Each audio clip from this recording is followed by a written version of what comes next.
চারপাশে বিস্তীর্ণ সবুজ ধানক্ষেত, তার মাঝে আঁকাবাঁকা মেঠো পথ। সেই পথ ধরে আপন মনে হেঁটে চলেছে ছোট্ট এক শিশু। কোনো ভয় নেই, নেই কোনো তাড়া, ঠিক যেন রূপকথার বইয়ের পাতা থেকে উঠে আসা কোনো গল্প, যা চোখের সামনে জীবন্ত হয়ে ধরা দিয়েছে।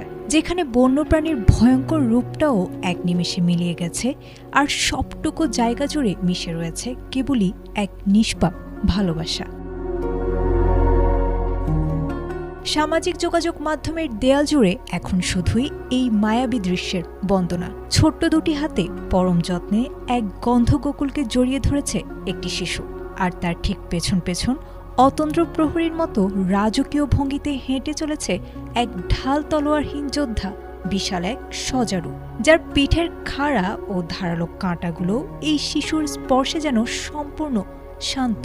বন্যপ্রাণের সাথে এই অভাবনীয় সখ্যতা দেখে নেটিজেনরা তাকে আখ্যা দিয়েছেন ডিজনি প্রিন্সেস বা অরণ্যের রাজকন্যা। প্রথম দেখায় চোখ জুড়ানো এই দৃশ্যকে অনেকেই বাংলাদেশের কোনো প্রত্যন্ত গ্রামের রূপ বলে ধারণা করেছিলেন। সঠিক প্যাড আর সঠিক তথ্য দিয়ে এসব সামলে নিব এক হয়ে। Monalisa sanitary napkin. দেশীয় অনেক গণমাধ্যমেও একে প্রচার করা হয়েছিল গ্রামীণ বাংলার চিরচেনা দৃশ্য বলে। তবে সত্য সন্ধানে জানা গেল ভিন্ন এক গল্প।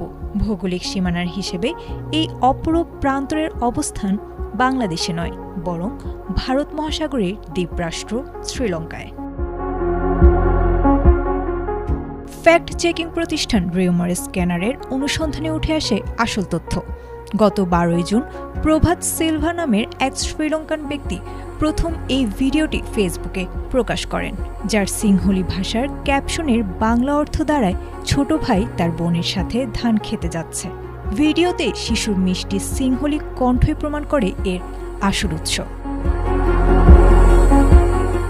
কাগজে কলমে দৃশ্যটি লঙ্কা দ্বীপের হলেও বন্যপ্রাণী ও মানুষের এই নিঃশর্ত ভালোবাসার কোনো কাঁটাতার হয় না।